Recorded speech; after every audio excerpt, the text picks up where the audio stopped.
These days, when people think of FIFA, they think of the household video game franchise that transcends pop culture more than they do the actual governing body that regulates the greatest sport in the world, of which its name is taken. Since the 2000s, its closest rival was Pro Evolution Soccer, and while FIFA was always the market leader for many years, in many ways was its understudy on the pitch until a revolutionary revival technologically, philosophically and culturally ushered in a gigantic boom in popularity that catapulted the franchise into ultra-stardom and transformed the game into the cutthroat commercial cash cow we know, love and even hate to this day. This is the retrospective of the game that has a monopoly on the football gaming market. This is the story of the football game the world's next generation of world-class players are playing on their trips to their next games and are arguing among each other over their ratings. This is the game that proved games were more than just a hobby and could even serve as a career-launching device and turned many directionalist school children into charismatic influencers, talking heads, and even world-famous celebrities and musicians. This is the history of FIFA. It's 1993. The football world was merging with the world of capitalism. The glossy new Premier League was 1 year old. The European Cup was rebranded to the commercially attractive Champions League, and we were 1 year away from the most financially successful World Cup in history with the extravaganza of USA 94. It makes sense. The very first incarnation of FIFA would be birthed in such an affluently emerging period for the sport. Such was the newly founded EA Sports modus operandi of the times. As video games entered the mainstream for the first time in the early 1990s, sports titles were still considered to be primitive novelties and distractions.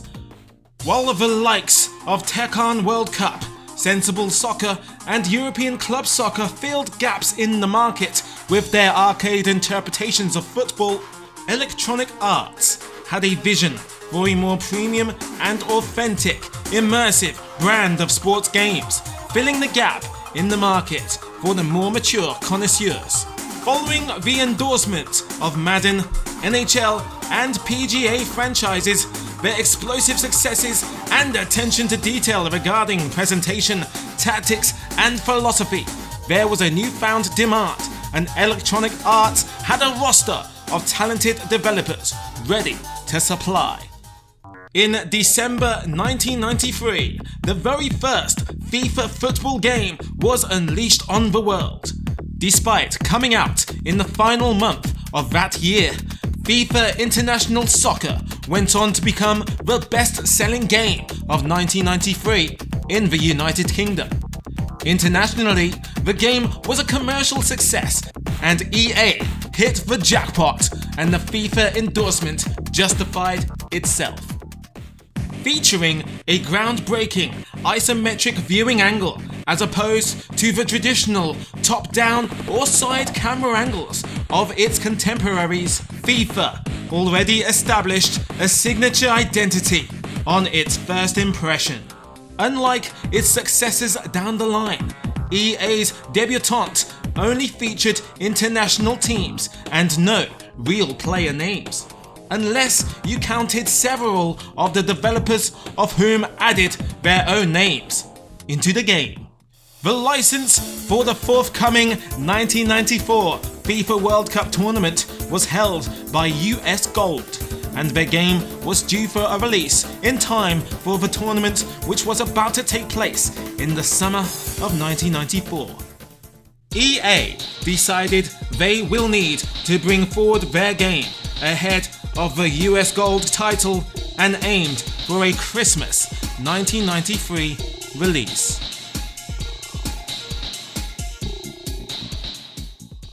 To spite US Gold's World Cup release, EA's sequel, FIFA Soccer 95, was released in July 1994, and thus FIFA as a series is born. From now on, a new game will release every year in the main series, alongside spin-off games based around a particular tournament.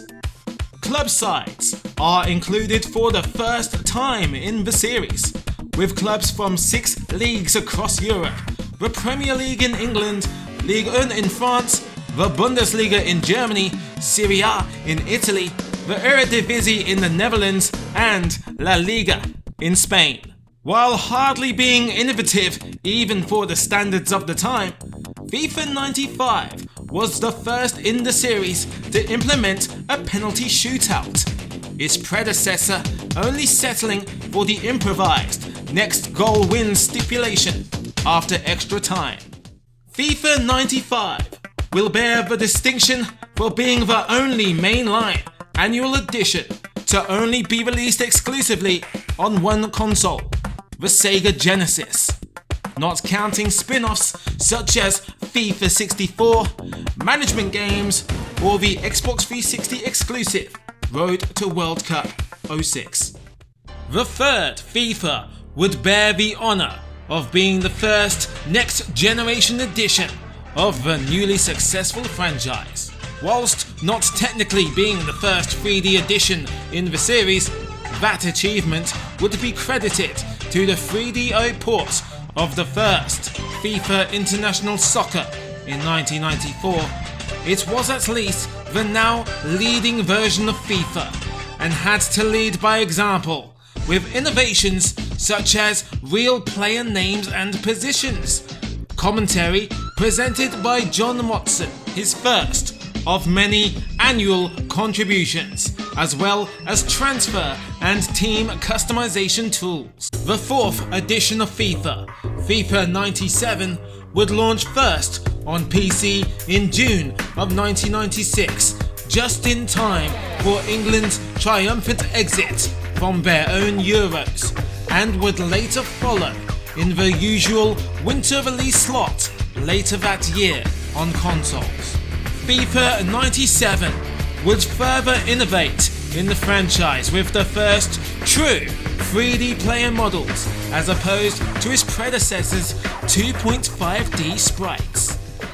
Motion capture is incorporated via the recorded performances of cover star David Ginola, and perhaps most notably, 6-a-side indoor football is included too.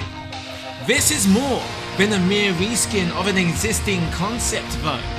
EA Sports went as far as reducing the player count to implement a further level of strategy, but also coded the ball to bounce off of the walls, ensuring there was no need for throw-ins or any kind of break-in play.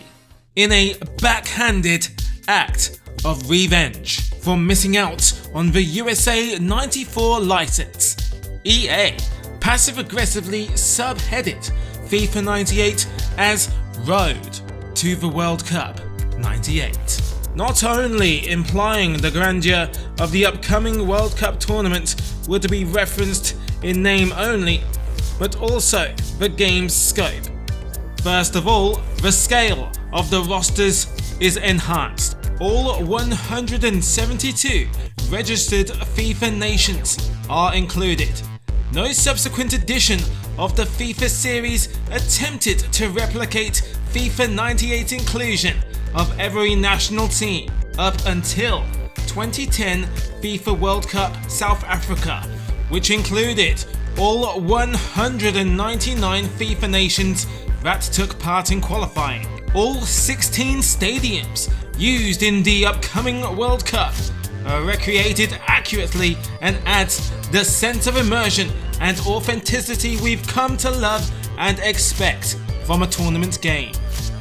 The offside rule is correctly implemented at long last, and to round off the commercial feeling of a blockbuster World Cup package, a licensed soundtrack is incorporated for the first time, most notably referenced in the game's iconic Brit-pop opening riff of Blur's Song 2. FIFA World Cup 98 is often reflected on with fondness by long-term FIFA fans, both for its polished presentation and the nostalgia of being set amongst the backdrop of the memorable and iconic France 98 tournament. FIFA 99 would follow, and while not as cherished as the World Cup edition, it does continue to implement incremental improvements that soon become standards for the genre, such as the inclusion of basic facial animations and different players' heights, as well as other certain cosmetic features like improved kits and emblems, although they are unlicensed. Gamers may also create their own custom cups and leagues, and even select the teams they wish to participate. Belgian and Portuguese leagues join the FIFA database, while the developers also implemented a league where the top European teams not in top leagues were able to play against each other, known as the rest of Europe. Sadly, the cult favourite indoor football mode was relegated and wouldn't return to the top flight until its spin-off concept of FIFA Street, which we'll elaborate on later, or its evolution to Volta in FIFA 20. As the world was gearing up for a historical turn of the calendar, and many of its millennial fans of today would be entering the world around this period, EA joined the centennial look back by including sentimental classic teams for the first time, more than 40 of them. FIFA 2000 was also the first to include the MLS, of which was still in its infancy while attempting to pander to its indifferent American market. FIFA 2000 added more detail to players' faces, refined the animations that was pioneered by its predecessor, and even allowed players to play over consecutive seasons, with promotion, relegation, and European competition to embrace. However, with all this sizzle, it was no match for the steak of Konami's finest dish yet. Winning 11 was rebranded as ISS Pro Evolution and was reveling in the critical acclaim and popular opinion as the best football game ever released. FIFA was winning on the markets, PES was winning on the streets. Seeing as how neither EA nor Konami capitalized on the British hysteria of Euro 96 or the new tradition of summer tournament games birthed with France 98, EA would be the first to bring a European Championship game to the market, with Holland and Belgium's jointly presented Euro 2000. EA hoped to replicate the success of its previous tournament release, World Cup 98, although Euro 2000 didn't quite have the impact of its predecessor.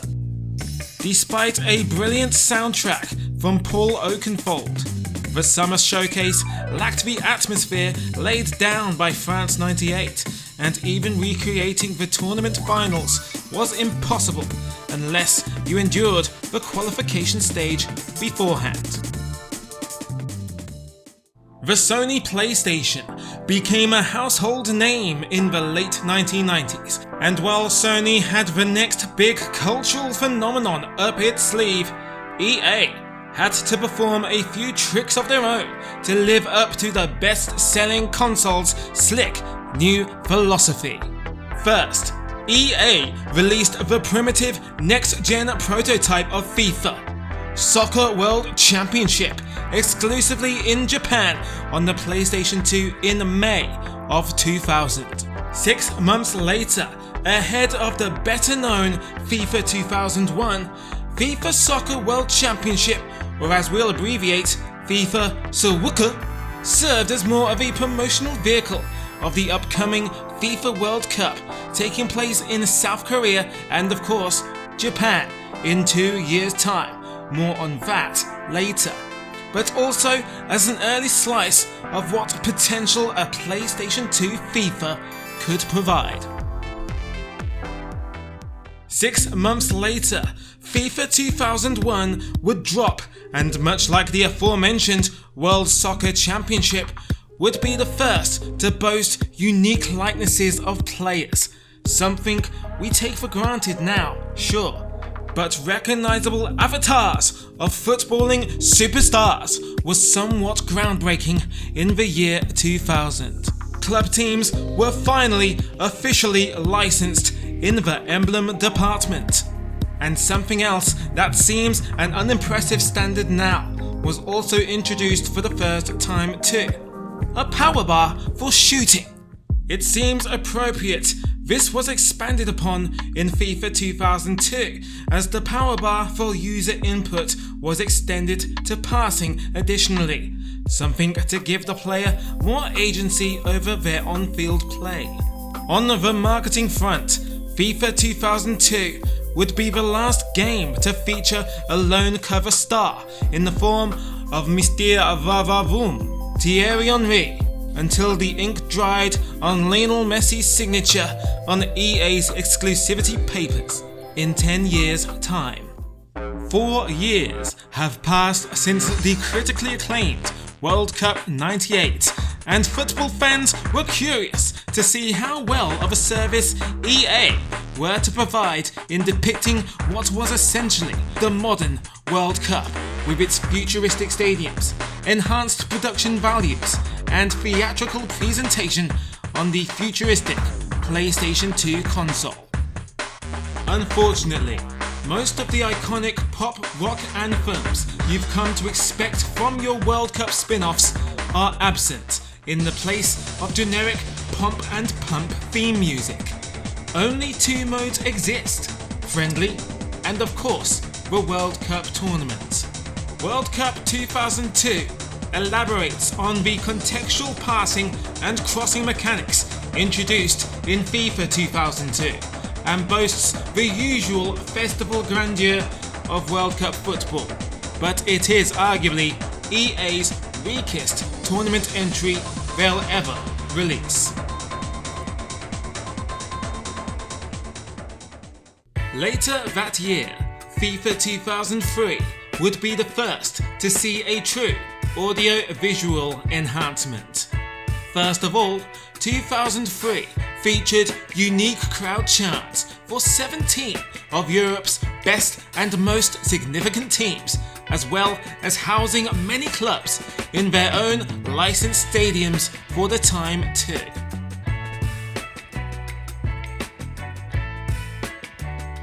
The visuals saw its first major upgrade on the PlayStation 2 too.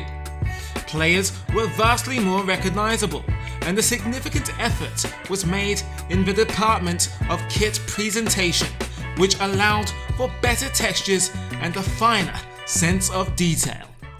In what can also be considered the first of FIFA's signature marketing buzzwords for an in-game mechanic, freestyle control debuts, enabling the flicks and tricks akin to the flamboyance of cover stars Edgar Davids, Ryan Giggs and Roberto Carlos, or even that season's legend in the making and upcoming cover boy himself, Ronaldinho. Much like EASPN, its in-universe sports center, which populated its 16-bit entries, EA branded its own in-game music library as EA Tracks, with an X, which featured even more recognizable pop music of the time, such as Fatboy Slim, Miss Dynamite, and Avril Lavigne. EA's music selection would become a tradition over the years, not only in ensuring the games of FIFA's past were pop culture time capsules in their own right, but also served as a gateway for new artists and new audiences to gain exposure to one another.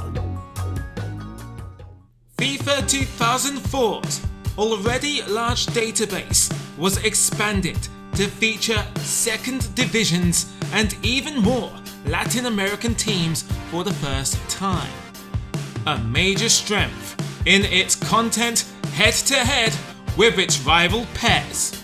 Speaking of which, would snatch 2004's cover star Thierry Henry the following year, although losing one of the coolest footballers on the planet wasn't a terrible loss either, considering the other trendiest footballer on the face of the earth, Ronaldinho, would debut as FIFA's figurehead for the first of many games. Although primitive from a console gamer's perspective, and a privilege for many gamers in general at a time when internet wasn't as powerful and as widespread as we know it today, FIFA 2004 would be the first in the series to support online play. Imagine telling someone in 2004 EA's business would one day entirely depend on online capability. Back then, games depended on merit and critical acclaim to make money. Now, they merely depend on their online support. FIFA's newest gameplay gimmick this year was off-the-ball controls. EA had improved its formation technology and player positional awareness and incorporated a system that allows the user to control a second player and manually trigger their own off-the-ball runs. The visual aesthetic of the game has matured too, the game taking on a far more realistic and textured tone as opposed to the bright and cartoony look of earlier FIFAs. Players also saw a greater number of signature and unique animations to their in-game counterparts in the dribbling and free kick department. Euro 2004 was EA's redemption for the underwhelming Euro 2000. Their second European Championship cash-in was of course built using the skeleton of FIFA 2004. Euro 2004 got creative with its game modes to promote some semblance of replayability. The ability to customize somewhat of a scenario mode, which its rival PES did better in its earlier ISS days. EA didn't have any preset scenarios until World Cup 2006, so you was down to using your imagination for your own. The tournament's 10 stadiums are the most authentically recreated, yet truly encapsulated the ecstasy of its dusky summer vibes. Euro 2004 also employs the same corner kick system as FIFA 2004, which sees you assuming control of a single player in the box, so you can jostle for position with a member of the opposing team. The system sounds realistic and kind of intriguing on paper, but in practice it doesn't really offer much in terms of unpredictability or sudden shocking excitement a corner routine should have, but rather feels a strangely hollow and sluggish experience.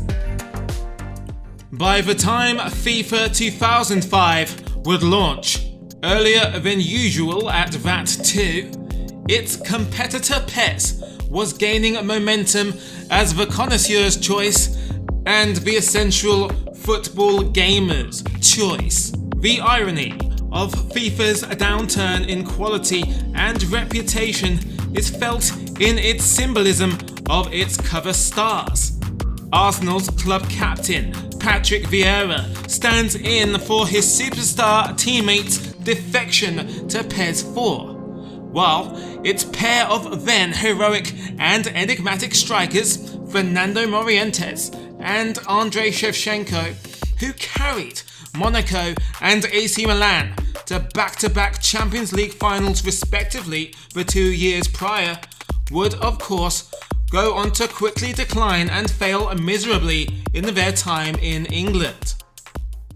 FIFA 2005 seemed like one of EA's fillers, not really adding anything ambitious or groundbreaking other than a returning creator-player mode and a rebranded version of freestyle control from FIFA 2003, now simply known as First Touch Control.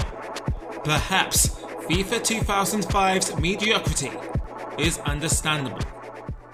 EA's divide and conquer philosophy called for the multitasking of multiple FIFA projects at once. A biannual Champions League or summer tournament football game was now expected, as well as the more casual football manager alternatives in the form of FIFA Manager, in addition to the attention allocated to the upcoming development on the 7th generation of consoles, but also its precursor to what younger gamers would know as Volta, EA's urban football spin-off, FIFA Street. EA Big's catalogue of games was, as its name implied, loud, extreme, and exciting arcade interpretations of sports games. Beginning initially with SSX Tricky before converting NFL to the streets and eventually hitting slam-dunking success with NBA Street Volume 2. FIFA Street was the latest ode to the need for the youthful, fresh and exciting respite from the serious world of stats and simulation. Instead, the emphasis was more on the pick-up-and-play skills and tricks, 4v4 contests amongst the backdrop of the emerging trend of street football and PANA that reverberated through council estates, slums, and prefectures of wide-eyed footballing youths around the world. Much like EA Big's other NBA Jam-inspired entries, the game focused on assembling quartets from the larger-than-life stylized interpretations of the coolest young stars from around the world of football, such as Thierry Henry, Wayne Rooney, Ronaldinho, as well as football's future in Cristiano Ronaldo and Lionel Messi. The gritty underground setting for the game called for an underground sound. The prominence of grime as well as garage music swept the game's soundtrack, while So Solid Crew's MC Harvey, of all people, steps in as your cool and casual commentator. 2006 was a significant year for football and football gaming for many reasons. First of all, it was a World Cup season, which means naturally the excitement and general buzz around the football world is enhanced more than usual. EA's rivals, Konami, would release their PlayStation 2 Magnus Opus, Pro Evolution Soccer 5, which was winning the critical war on the streets, while EA was still winning the commercial one. The Xbox 360 had also just launched, which means it was our first peek into the next generation of gaming. High-definition visuals and more accessible online play than ever imagined. Nobody knew it yet, but with the next generation looming, it wasn't just in the game, as EA's soundbite would suggest, but it was about to change the game forever. In the meantime, EA had to settle for revising the soon-to-be legacy PlayStation 2 games. FIFA 06 would be the last primary PS2 version. The limits of EA's ability and vision had reached its peak, and it was clear talent was being reallocated to work on the next-gen counterparts. The visual quality of the games had been on a very apparent decline since FIFA 2004, with kit textures appearing washed out like they were painted on in the first place and put to the test in the rain. The definition of player faces had come into scrutiny too, possessing far less detail than they did 2 years earlier, as if they were made of Play-Doh. The player models began to take on a strange form too, with some players either appearing inaccurately huge and stocky or pencil thin, looking a lot less like footballers and more like the cast of Space Jam. In fairness though, one cosmetic that had finally improved was the steel cage goal nets, and they were now a thing of a bygone era, although its physics arguably swerved in the opposite direction, with seemingly elastic goal nets instead. Career mode was at last expanded to 15 seasons, and an obvious nod to the Pez shop of their rivals, EA included an in-game store to purchase unlockable items via your hard-earned in-game FIFA points, allowing you to unlock extra teams such as the Classic and World 11 teams for the first time. EA Sports aren't often ones to partake in the retrospective mood, but FIFA 06 was one for retrospective. FIFA flashback soundbites were spliced amongst its typically brilliant soundtrack, featuring iconic commentary calls from significant football moments, but also an acknowledgement of its roots. The first ever FIFA football game, FIFA International Soccer, which we covered earlier, was included as a special feature, although it was retroactively renamed FIFA 94. FIFA Street 2 was the next attempt at converting the flavour of the favela and the glamour of football in the ghetto. This time, it was the young and upcoming breaker of English hearts, Cristiano Ronaldo, who lands his first of many football game front covers, somewhat foreshadowing the impending decline of the Brazilian branding beast. While the first game was more of a novelty, FIFA Street 2 endeavoured to provide a more substantive game. This year, a trick stick beat system is introduced. From now on, you'll beat your opponents not only by scoring goals, but also by humiliating them with beat tricks, ball juggling, and taunts at every opportunity. Flicking the stick in relevant directions performs an array of flair maneuvers, including the defender-destroying humiliation of nutmegs, which under some conditions can even win you a game regardless of how many goals are scored. Of course, the tradition we know today of the right stick being allocated to flicks and skills has its roots in FIFA Street 2. Another innovation of EA's that would come to not only be a FIFA standard in games to follow, but also for EA's competitors over the years. EA's PlayStation 2 output wasn't exactly its brightest. After all, how could it be, under the shadow of its rival's colossal quality and iconic legacy on the PlayStation 2? Little did both franchises realise that those roles and reputations would quite literally reverse over the span of the upcoming 7th generation of consoles. EA's first victory was beating Konami's football representation to the market, launching the first ever slice of next generation football gaming. The Xbox 360 exclusive spin-off, Road to the World Cup 2006.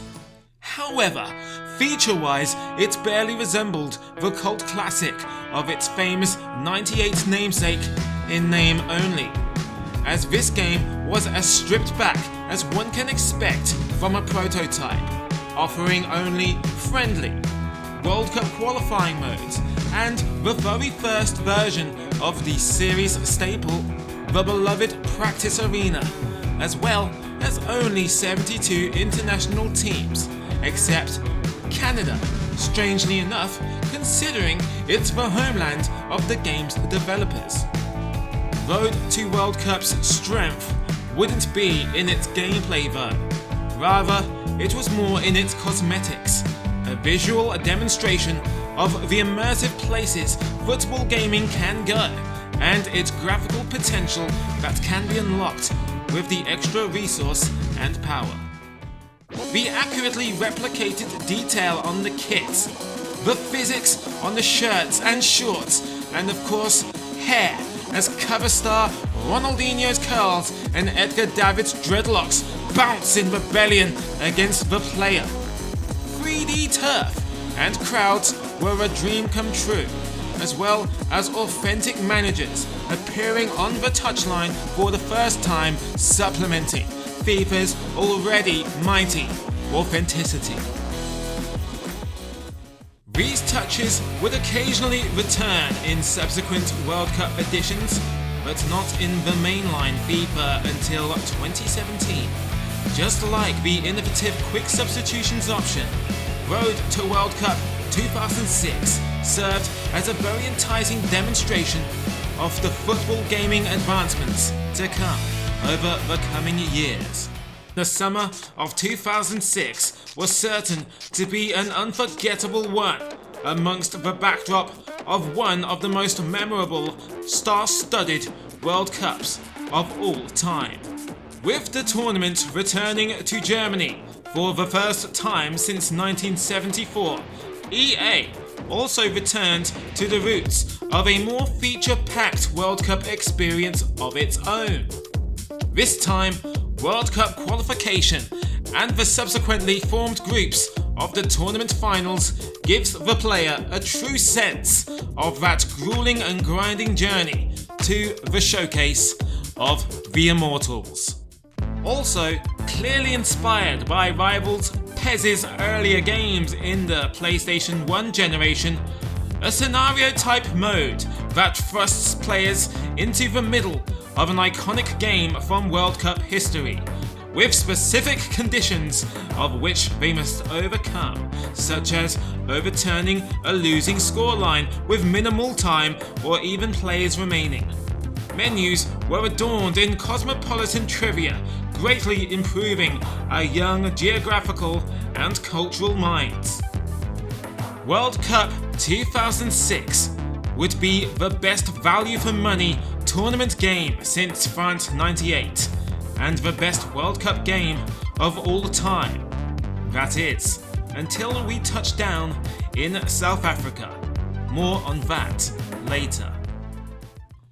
The first mainline release on the new generation, FIFA 07, is in some ways the prototype for the video game that changed it all.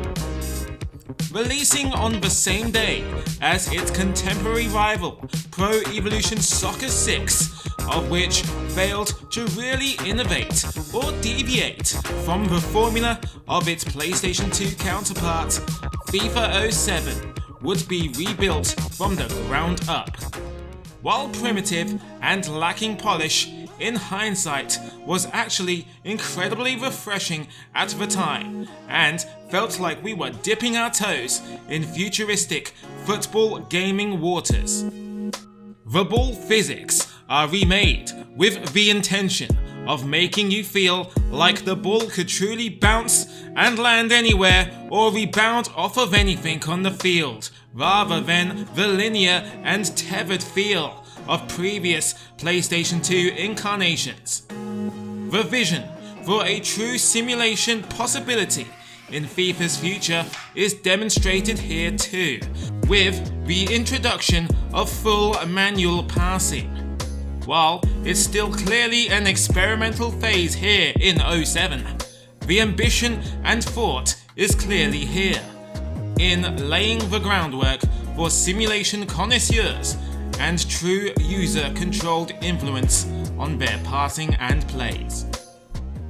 The trick stick, as seen in Road to World Cup 06 and FIFA Street, is removed in favour of a first touch and knock-on system more akin to FIFA 2005. FIFA 07 also introduced the would-be abused finesse shot feature.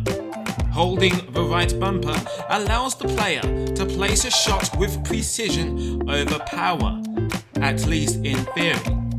However, in practice, it often led to overpowered top corner finishes as long as the ball was on your player's favoured foot or strongest side of his body. Goal! Rinse and repeat. As we know, EA needed no excuse to drop a summertime cash-in based on the iconic summer tournaments. But in between Euro and World Cup spin-offs, EA occasionally dabbled with dropping a Champions League themed top-up too. Starting in 2005, EA acquired the rights to European football's prestigious flagship competition, the Champions League.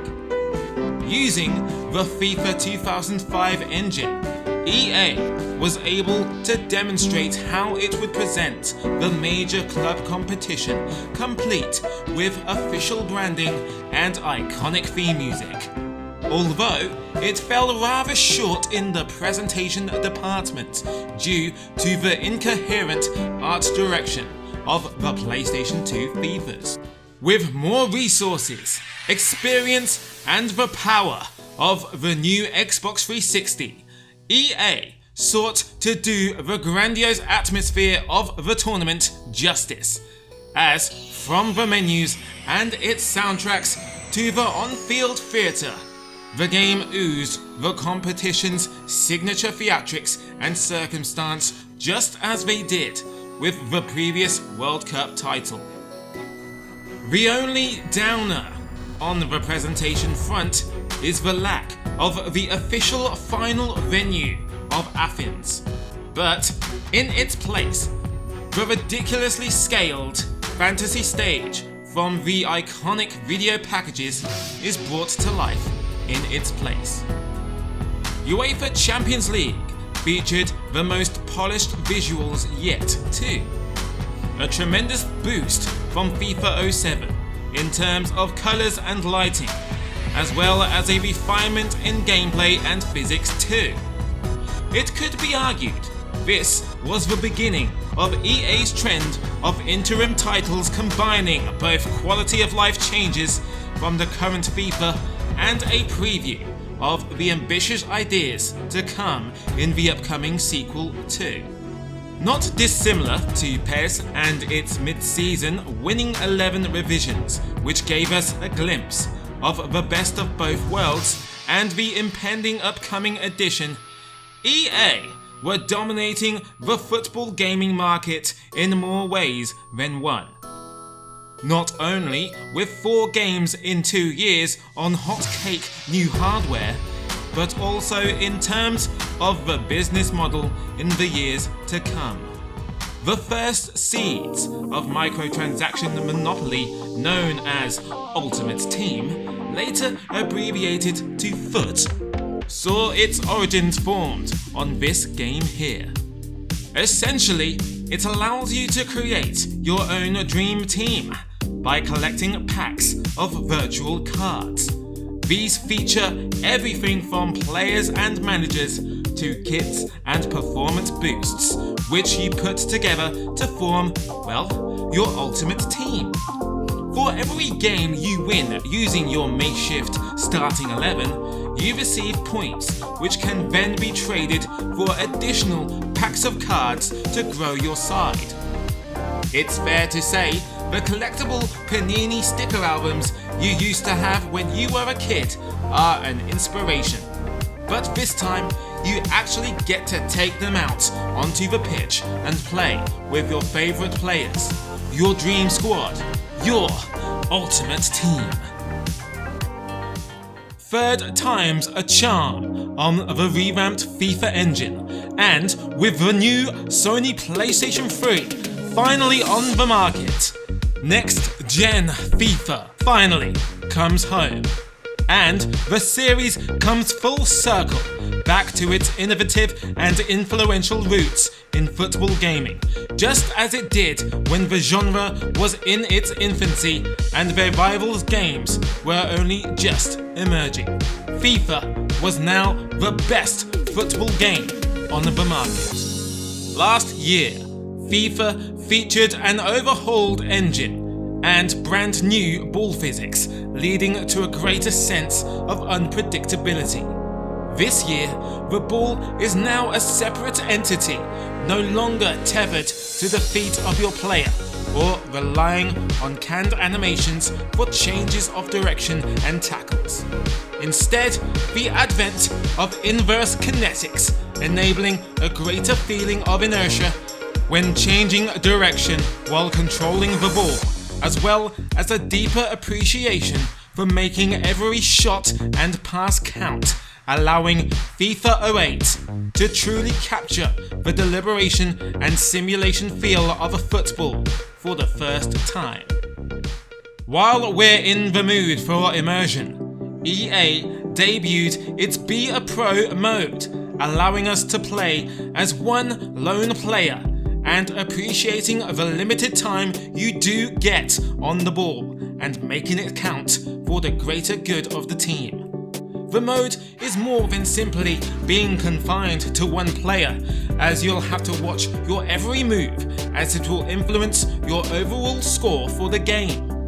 Everything from making an incomplete pass to positioning yourself properly will garner a positive or negative mark on your player. There's a disorientating roadie run style camera angle that comes into play when you streak towards the goal and helps heighten the excitement. While FIFA wasn't the first football game to allow you to control one player, seeing as how rivals PES beat them to the concept on the PlayStation 2, albeit covertly, EA marketed it as a mainstream feature. FIFA Street 3 sees the arcade side project undergo a makeover, to say the least, opting for a fusion of caricature-style depictions of its iconic players, a colourful backdrop, and an environment that literally comes to life and interacts with the ball and its players in exaggerated fashion, juxtaposed with a slightly more realistic emphasis on tactics in the guise of categorized skill sets. Players are associated with play styles such as enforcers, playmakers, and finishers, with skills themselves depicted as more realistically plausible depictions rather than the eccentric versions seen previously. FIFA Street 3 marks the spin-off series' first next-gen entry, but also its last from EA Big. Due to EA choosing to lean towards profit rather than the developers' creative initiative and the lack of interest in arcade sports titles of the time. As the last game released on the cult EA Big label, FIFA Street 3 marks the end of an era of the innovative and flamboyant boom of arcade sports titles. The industry was evolving with the consumer's eagerness to see how far developers can take the replication of reality. It may be a few years before accessible arcade-type gameplay becomes the standard and even infused in the FIFA's most popular modes as we know it. Tournament games have been more hit than miss, and often felt like shallow reskins of a mainline game already on the market. Euro 2008 not only finally merged great authenticity with great gameplay, but also often credited as being the FIFA game that finally discovered the magic formula which made PES so dominant over the previous 7 years. The perfect fusion of arcade and simulation. Euro 2008 takes the solid base that was FIFA 08 and offers several gameplay tweaks and a few delightful additions to make this the best football gaming title available at the current time. First of all, the prototypical Be a Pro mode of the aforementioned release was expanded upon with the Captain Your Country mode. Now, starting off as a lowly international B squad player and slowly but surely making your way up into the full team squad and eventually captaining your chosen national side. The water spots and mud patches on the pitch certainly have an effect on the ball, as it slows down in those areas, and the negative tactics from teams such as Azerbaijan, who put 10 players behind the ball if they play you at Wembley, make you work hard and try to win every match. Speaking of spills, unbeknownst to EA back then, the toxic spillages of user-controlled goal celebrations had its antagonistic and braggadocious roots in Euro 2008. For the first time, users can freely express themselves after scoring either a crucial defining goal or even after one of several in a drubbing. From the contrived goal celebrations of the 90s to the carefully choreographed ensembles of present-day football, goal celebrations in 2008 saw that middle ground between a playful expression of elation to becoming a branding machine, ploughing its way into viewers' consciousness, and EA were once again ahead of the curve in terms of the ever-changing football culture. FIFA 09 brought virtual football to the modern era by providing a simulation that looked phenomenally advanced graphically speaking, and a gameplay engine which made even its later PlayStation 2 era titles look and feel like something that had been released a couple of decades before. It was obvious as soon as one entered the virtual pitch that FIFA was now the undisputed king of the football gaming scene.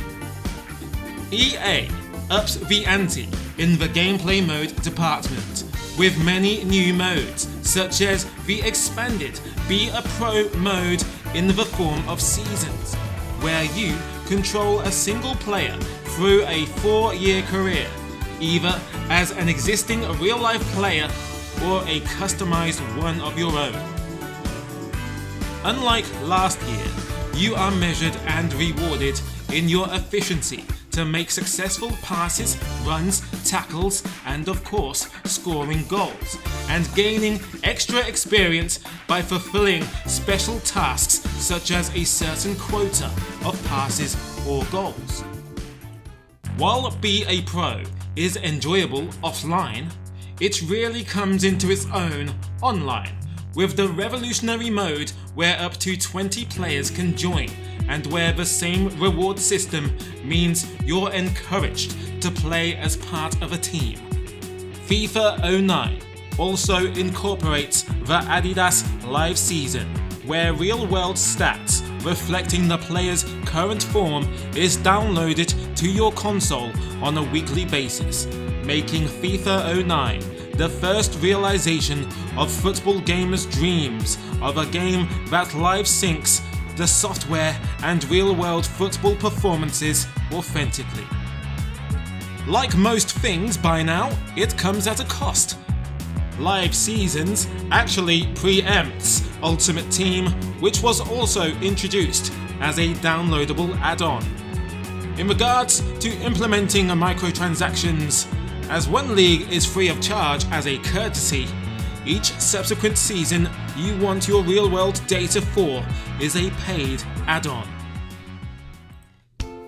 The final major addition to the game is the new Custom Tactics feature, which lets you get in depth with the behavior of individual teams. you can adjust 11 different factors for each side, including positioning and aggressiveness, and then map your tactics to the D-pad to activate during a game. What's more, you can upload these tactics to your online FIFA 09 locker, which lets other people download and rate what you've come up with. FIFA 10 marked the first time the franchise had surpassed EA Sports' primary flagship cash cow, Madden. The NFL sim had been established at EA Sports for over 20 years as its key earner.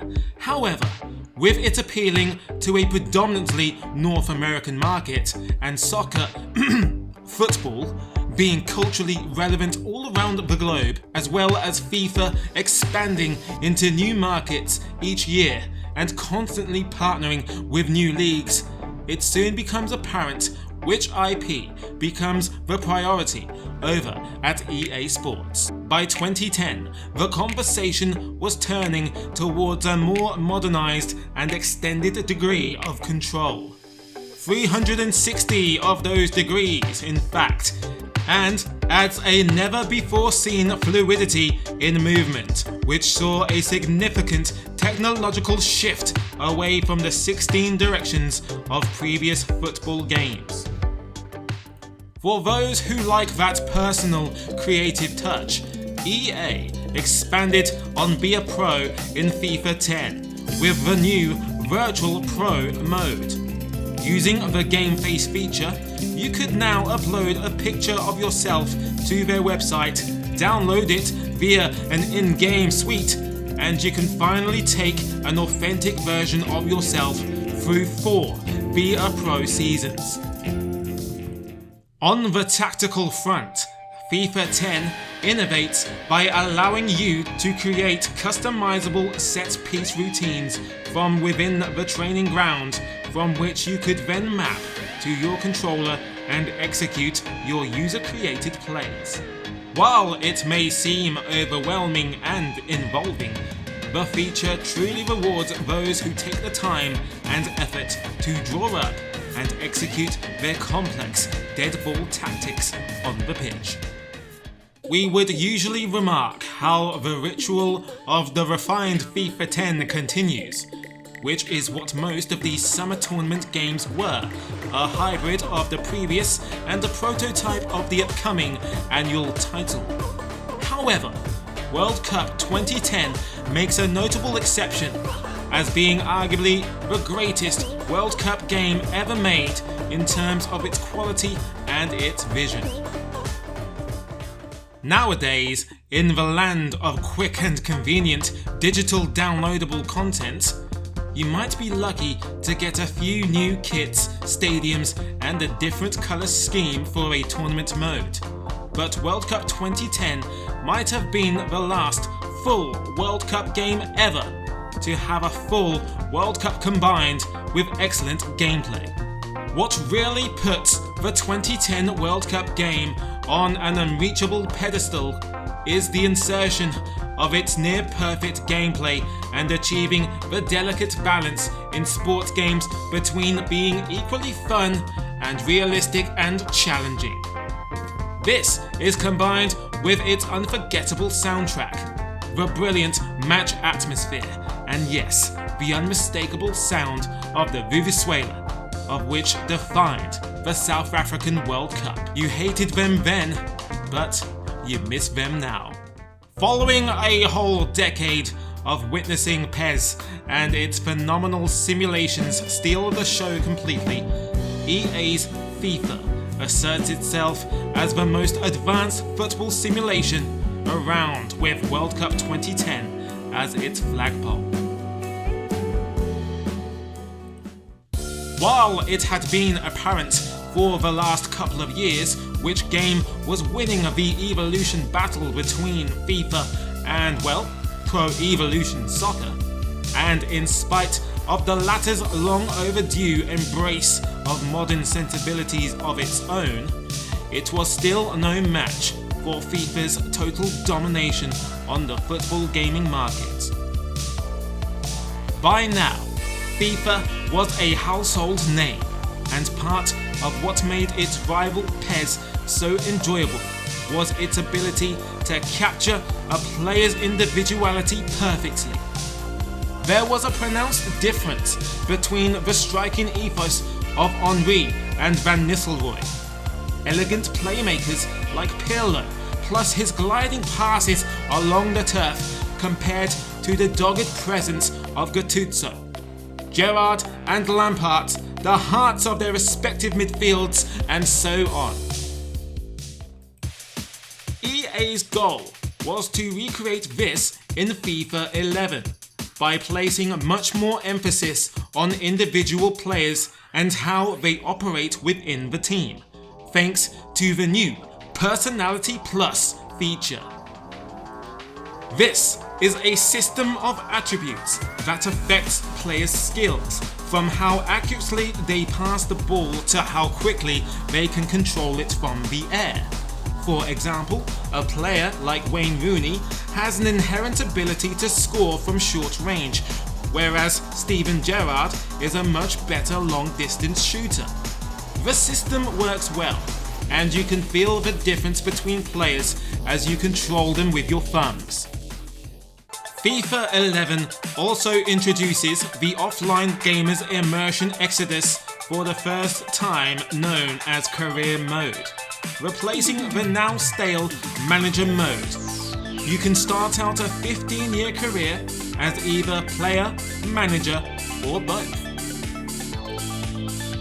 FIFA 11's main gimmick was the option to play as a goalkeeper.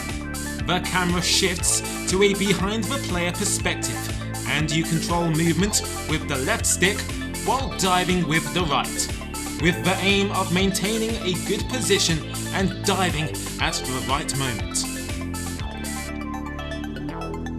The Creation Center allows you to create players and teams through a web browser and then share them with other people to download in the game. The customization options are impressive, letting you tailor the look, stats, and even mental approach of your player. A replay theatre has also been added. Highlights are automatically compiled at the end of each match, and you can save them in video form locally or online.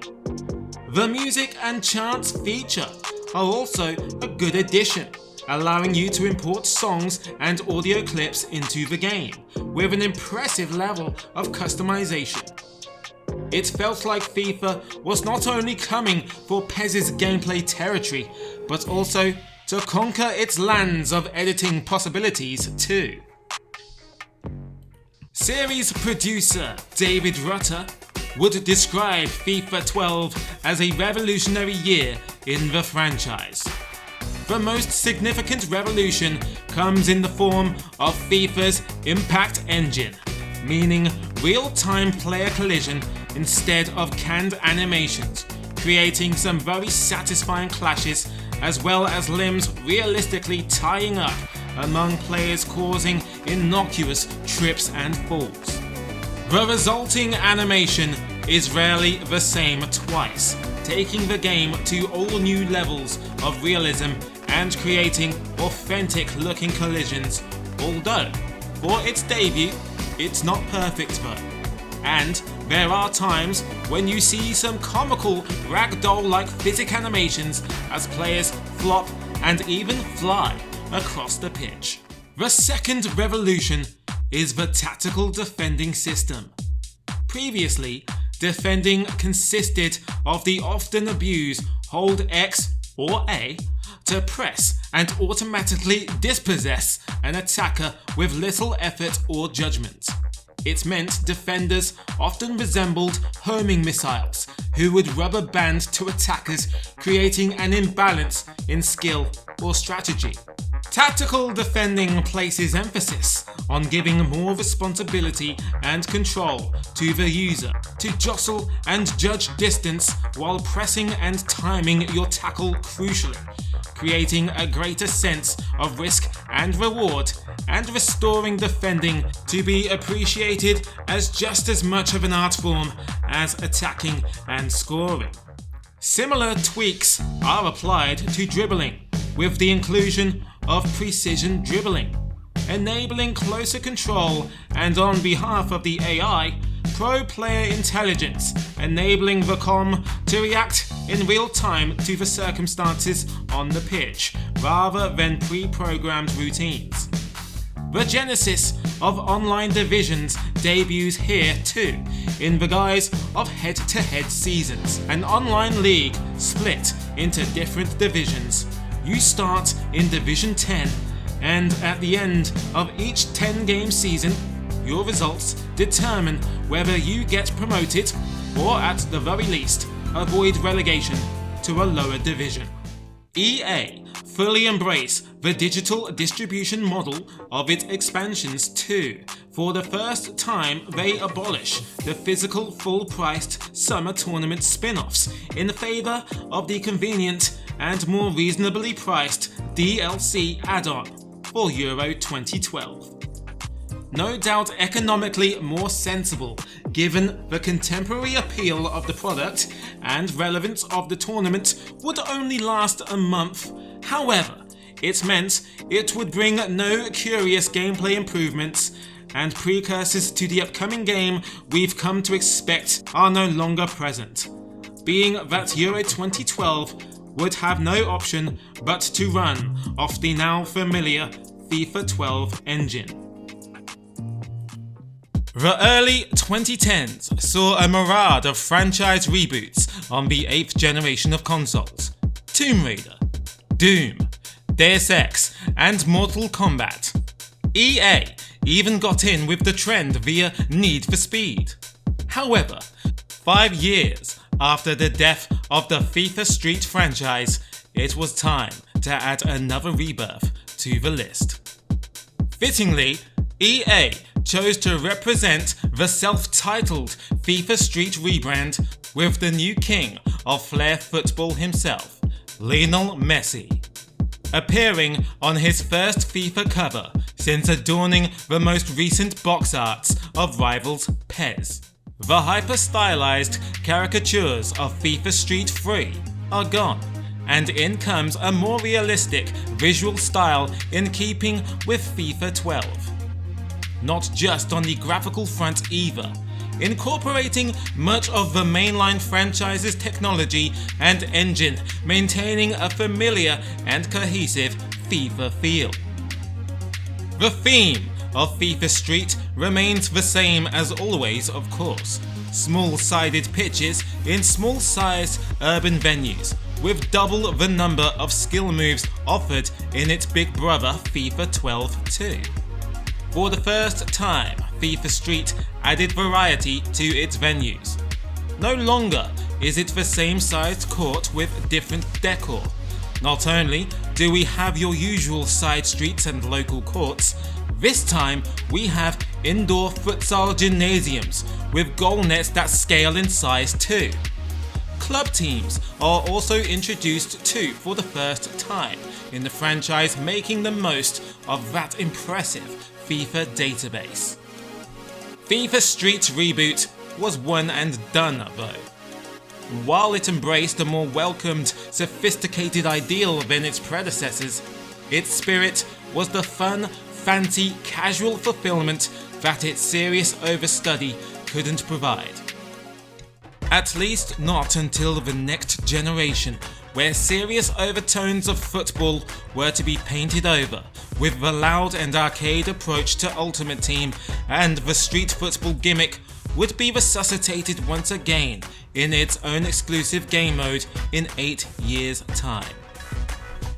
FIFA may have entered an era of looking like an unchanged game on the surface. However, under the hood, greatly appreciated refinements were constantly being added, and EA continued to make strides toward organic and unprecedented simulation. First of all, complete dribbling was the next phase of its predecessor's precision dribbling.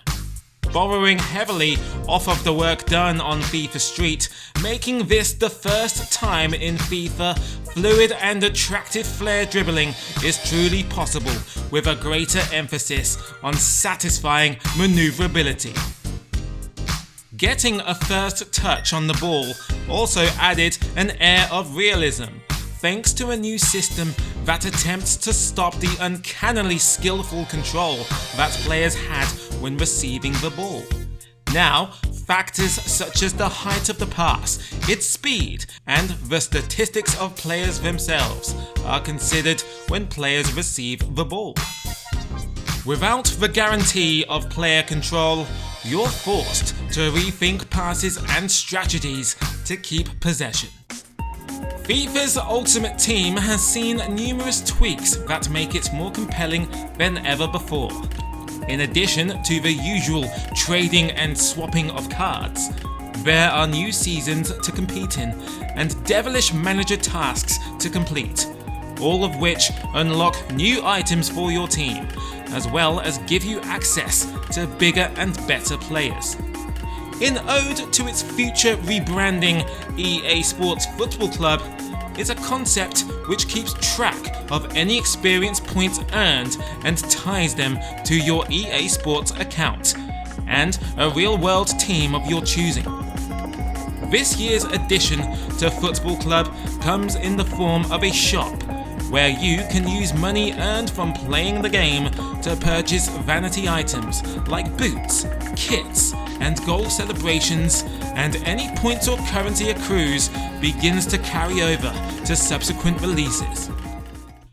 Finally, FIFA 13 introduces series mainstay and addictive pastime, skill games. Now, instead of the mundanity of the player versus goalkeeper kickabout to keep you occupied on the seemingly longer pre-match loading screens, you're now treated to bite-sized challenges, such as having to score as many goals as possible in 2 minutes, in various scenarios and places on the pitch, or kick a lob pass into a certain zone.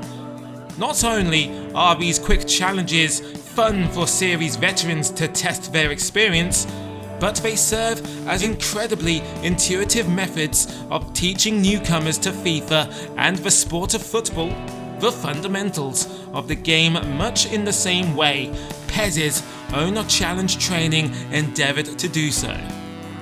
They get very tricky too, which leaves you coming back for more, and you may even find yourself spending more time completing the challenges than playing on the actual pitch. FIFA 14 marks the series' first debut on a next-generation console with a complete array of teams, features, and modes. No more are the tech demos and placeholder international versions as seen in FIFA 06's Road to the World Cup with experimental tech. This was a premium offering through EA's new Ignite engine, which offered an array of mechanical and cosmetic enhancements, such as EA's Living Worlds philosophy. Environments that are alive with stunning visual accuracy. Three-dimensional crowds and dynamic sidelines have emotion and intelligence, reacting to how the match unfolds to its dynamic AI director, the entity responsible for the game's fresh and immersive broadcast presentation, influenced by EA's consultation with Sky Sports, and also breathtaking stadium exteriors, giving a sense of scope and scale to football's virtual playgrounds. FIFA 14 marks the first time the game is supported by 60 frames per second and 1080p visuals, which is landmark quality for the time period. On the pitch, gameplay improvements focused on realistic movement under the heading of True Player Motion, utilizing the most advanced biometrics and inverse kinetics in the series yet, as well as an advanced AI that endeavored to give players more human emotions. best sense of urgency is depicted in animations as the match draws on and a goal is needed. Rushing to take a free kick, corner, or goal kick if time is running down. Ultimate Team gets its first major overhaul in terms of squad number customization. 10 divisions to battle through the introduction of the chemistry style system, which adds a variety of different foot chemistry styles for players in various positions. Every chemistry style affects different player attributes, which makes each individual play styles stand out within the game. Given the advanced power available and EA Sports still transitioning to the less than a year old PlayStation 4 and Xbox One, and with the focus on the grandeur of the upcoming FIFA 15, it's understandable the final traditional World Cup standalone game didn't get its own next-gen offering and would in fact remain supported by the PlayStation 3 and the Xbox 360. After the criminally high bar was set by the previous World Cup 2010 game, the absence of the slick animations and the upgraded physics system of the next-gen versions very much visible here. However, the game works with the best of its limitations. As usual, the football festival atmosphere and the spectacle of World Cup finals is captured beautifully, as it always is every 4 years. Brazil's breathtaking stadiums are lovingly recreated, and of course the iconic scowl of managers on the touchlines return for the last time until FIFA 17. These tournament editions have always been seen as a chance for the FIFA design team to let loose and have a bit of fun. So, the more casual tone of 2014 FIFA World Cup on the pitch should be taken as a less serious, more accessible accompaniment to the main FIFA series. Perhaps more than ever, FIFA 15 pays most of its mind to the little details. This is, lest we forget, the first fully fledged next-gen release for the series, and you sense EA has decided the best way to catapult the series forward is to lob the proverbial kitchen sink into our living rooms, cramming in 2 or 3 years worth of updates all in one go. First, while Premier League teams have long been licensed in individual capacity, this time the entire league is represented in authentic fashion from top to bottom, including all 20 stadiums of its participating teams.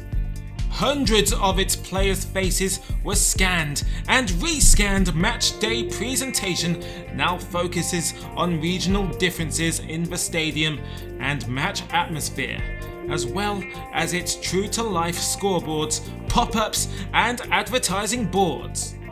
This would not only become a long-term agreement for the Premier League, but EA would eventually give the same treatment to Germany and Spain's tiers of football.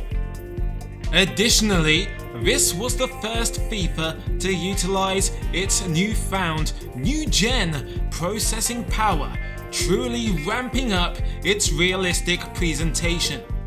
First, there's the new lighting system, casting real-time shadows on the pitch, of which now experiences wear and tear in real time, as well as turf that deforms wherever the player treads. Corner flags have their own physics, which EA are far from subtle in reminding you of, as every player celebrates by gesticulating around it on a near constant basis if you let them. Goal frames shake and tremble as you violently strike them with the ball, and net physics are overhauled for you, or should I say, us, net fetishists out there. there's a perv in all of us for this kind of thing, let's face it. The real world's newly incorporated goal line technology is represented with a broadcasting gimmick, laying rest to those disputed close calls and phantom goals the likes of Louis Garcia benefited from 10 years earlier. On the pitch, goalkeepers were long overdue a rewrite, and much more natural behaviours are now evident in everything, from adjusting to changes in the flight of the ball after diving, to more sensible sweeper-keeper actions. Opposing AI teams will now adjust their playstyle to suit the importance of the fixture, because teams frequently adapt to the scoreline and the clock. If you're a goal up in the last few minutes, rival managers often tell their players to push forward and grab that equalizing goal. Team management menus have been reworked, so you can make these kind of changes more quickly and easily, with big bold icons being the design order of the day. It's much easier to assign different instructions to individual players, which gives you more flexibility when it comes to specifying which attacking players you want to drop back, or whether you want your striker to run in between the defense. Relearning FIFA each year has become part of its appeal, and with the usual raft of refinements to unstoppable pace, defender frustration and overpowered through balls, FIFA 16 feels like a whole new iteration rather than an annual build for FIFA 15 2.0. The stated objective was to remove player speed as the pivotal factor in deciding games, to make the midfield meaningful, and to enable different styles of play, rather than FIFA 15's dominating tactic of high balls out to the wing where the fastest man will get behind the defense. EA Sports' latest soccer sim wants players to compete on a level footing. In some ways, FIFA 16 is considered by many to be the FIFA's version of Pro Evolution Soccer 5, one of the most legendary, endearing and yet polarizing football games ever made. It's applauded for its ambition in recreating the sport of kings and rewarding critical thinking and patience. That is, of course, until the online population has stress tested the new system over the next 3 months and had their whiny ways appeased from the developers who'd caved in to their demands of the Ultimate Team's players' short attention spans and speeding up the game in some of the series' first instances of patching culture. But more on that later. The fact that the midfield is now more of a battlefield than a basketball court means working the ball through the middle of the park feels attritional and muddy, full of physicality and friction. More than ever, it's a game of inches and interceptions, which makes extra incentive to make use of the new precision passing mechanic. A pingy-driven pass, which has its own elements of reward and consequence. Once you've opened a few seconds of respite on the pitch and you spot a teammate in a rare acre of space, rather than working the ball through your team to reach him, and of course the opposition having sussed out and closed him off by then, you may want to drive the ball across the entire field with extra zip, as seen by the likes of Gerrard, Alonso or Beckham. As FIFA 16 does best, context is key. If your pass's body position isn't right, it's far from the cleanest hit.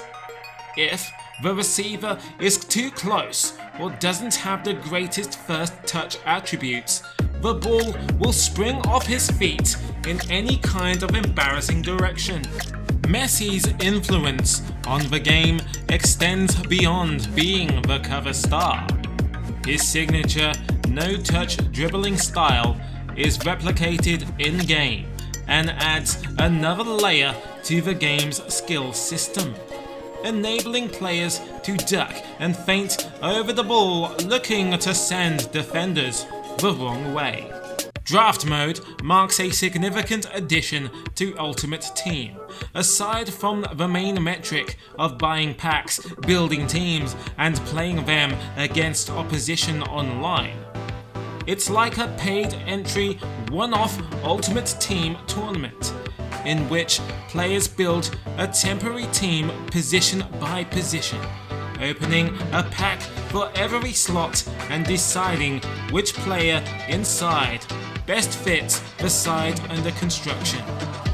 The finished team is then played against other draft players, with bigger than usual coin rewards for a winning run. With women's football growing and gaining newfound recognition thanks to the attention garnered by the previous year's World Cup, FIFA 16 marks the very first time authentic women's teams are playable in a football game. The 12 women's national sides are more than just female player models with scanned faces dropped in the same engine.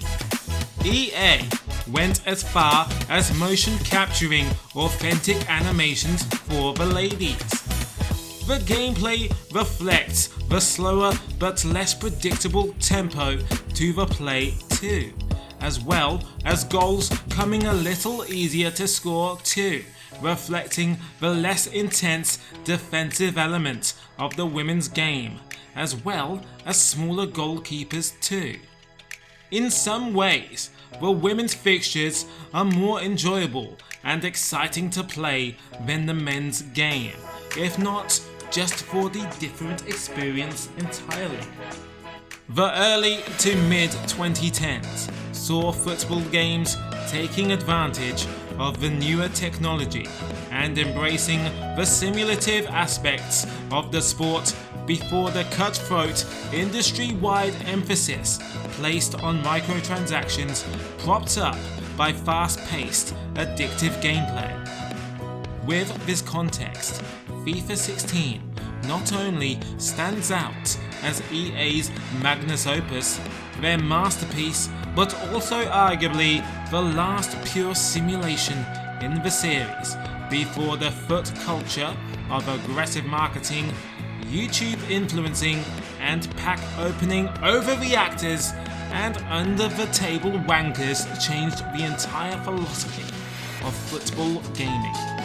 Just as EA's iconic slogan for the upcoming FIFA 17 states itself, football has changed. Well, the first change comes in the form of the visual overhaul powered by the Frostbite engine, of which was an ambitious game engine that enabled large-scale multiplayer interactions in dynamic, destructible environments, which first came to prominence in Battlefield. It would evolve later to be EA's universal toolset across all of its franchises, an initiative for all of its projects to be using the same technology and identity. Following on from Roy McIlroy PGA World Tour in 2015, FIFA 17 marked the second sports game to switch over to Frostbite. A direct result of Frostbite implementation was EA's new ambitious single-player story mode, The Journey, unmistakably a callback to EA's earlier isolated player endeavour, Be a Pro. This time combined with an underrated narrative and storytelling that was way better than anybody expected it to be. The Journey became a fan favourite for offline gamers.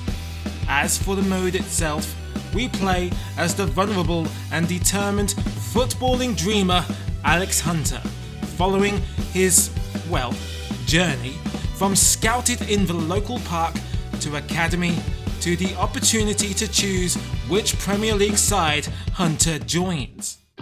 Certain fixed plot points underpin the story. They happen no matter how you're performing on the pitch or behaving off of it. Things like being sent out on loan, or Hunter's childhood friend and teammate Gareth Walker being inexplicably awful to him the whole time. The journey shines most at adding an emotional context to an originally soulless experience of classic Be a Pro. Frostbite was in its infancy in FIFA 17, sure, but over the course of the most recent games in the series, the engine seemed to inspire more burden than innovations.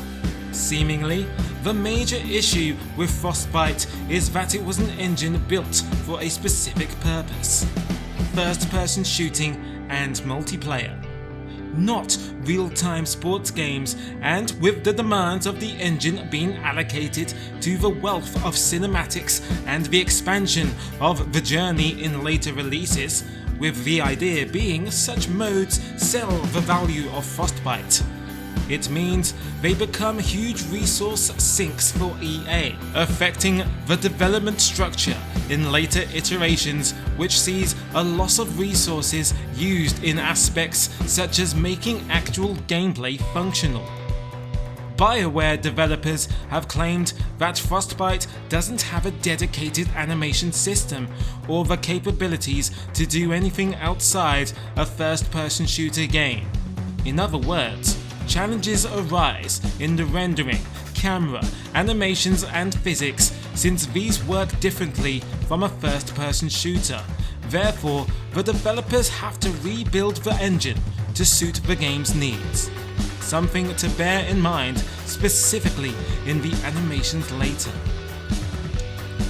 Elsewhere, FIFA 17 would see the addition of pitch-side managers, the first time in the mainline FIFA title outside of the World Cup games of earlier years.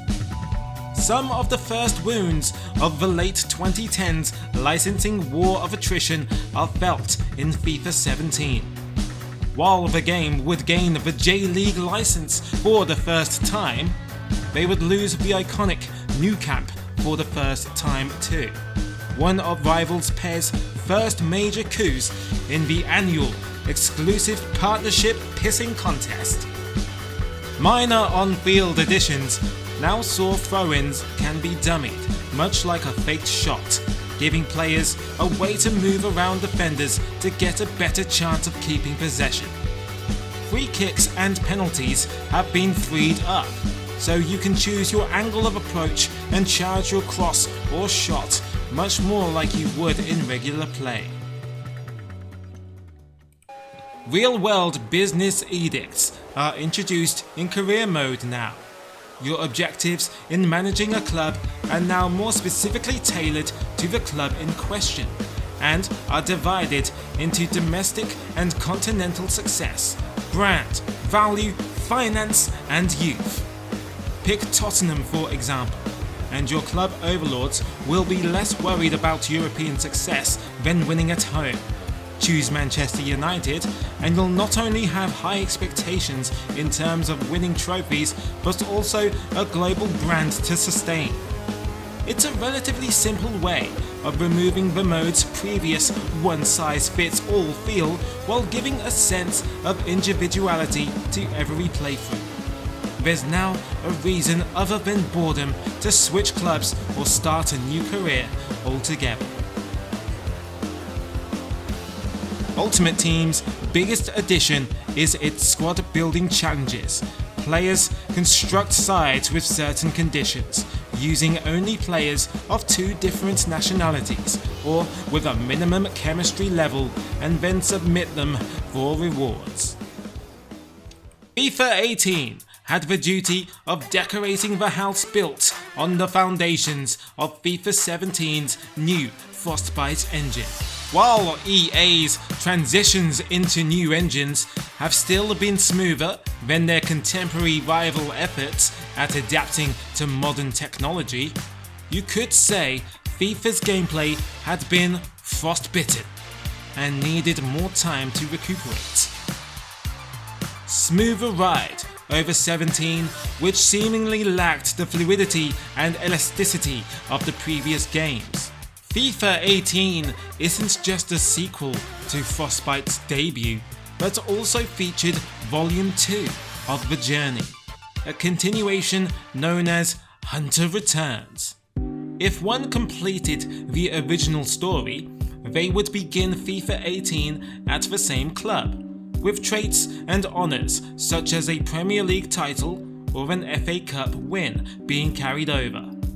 As for those starting fresh, they will see a montage of key plot points in the game, then be able to select from any current Premier League side.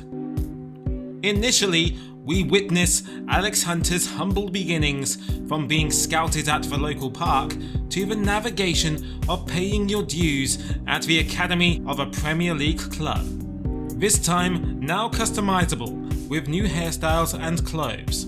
Alex Hunter rubs shoulders with the sports icons and living legends. The story mode also has new playable characters such as Danny Williams, who is Alex Hunter's best friend, and featuring a character new to the series, Alex Hunter's half-sister, Kim Hunter. FIFA 18 also resurrects EA's earlier experiment of releasing summer tournament updates in the form of DLC, as they did 6 years earlier to commemorate Euro 2012. This time, for the first time, an official World Cup expansion released not only as a digital add-on, but also free of charge, complete with all the kits, balls, stadia and cutscenes you come to expect from the showcase hosted by Russia. As usual, there's World Cup themed updates to Ultimate Team 2, FIFA 18's Ultimate Team Icons. The new version of what has previously been called Legends is playable on the PlayStation 4, Xbox One and PC versions of the game. Legends were exclusive to Xbox One. Diego Maradona was added as a legend to Ultimate Team, joining Brazilian stars Pelé and Ronaldo, Russian goalkeeper Lev Yashin, and French star Thierry Henry. EA first flirted with the quick subs mechanic in Road to the World Cup and FIFA 06. Over 10 years later, it finally finds permanence in FIFA 18, where the player can make a substitute when the ball goes out of play. Also, now in career mode, signing players is no longer a game of data entry and guess the right asking price. Players can watch interactive transfer negotiations happen, while developers supporting their released games via patches, typically for the intent of benefacting and improving the game, is nothing new. And even more committed online communities reporting differences in gameplay from one patched version to another, also being something of a regular ritual among hardcore fans. The term patching culture and its negative connotations didn't seem to manifest itself quite to the degree it did until FIFA 18. It seems too much of a good thing can be a bad thing, and excessively tweaking and attempting to fix software inevitably leads to compromises and breaks elsewhere.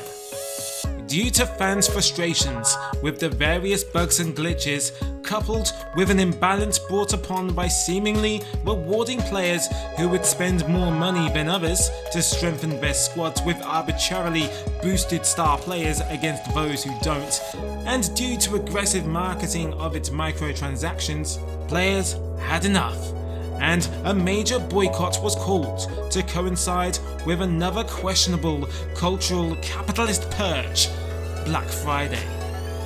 With the hashtag #FixFIFA, players criticised EA of changing the game through patches, which resulted in large amounts of glitches and bugs in the game. Players not getting what they paid for, and the need to spend a large amount of real currency to obtain a decent Ultimate Team. FIFA Ultimate Team packs have been called loot boxes in other names, and the similarity to addictive gambling due to the use of variable ratio scheduling used in gambling. Players accused Ultimate Team packs of having mediocre drop rates. FIFA 18, alongside several other EA games, such as Star Wars Battlefront 2, also came under investigation by countries such as Belgium for their loot box systems.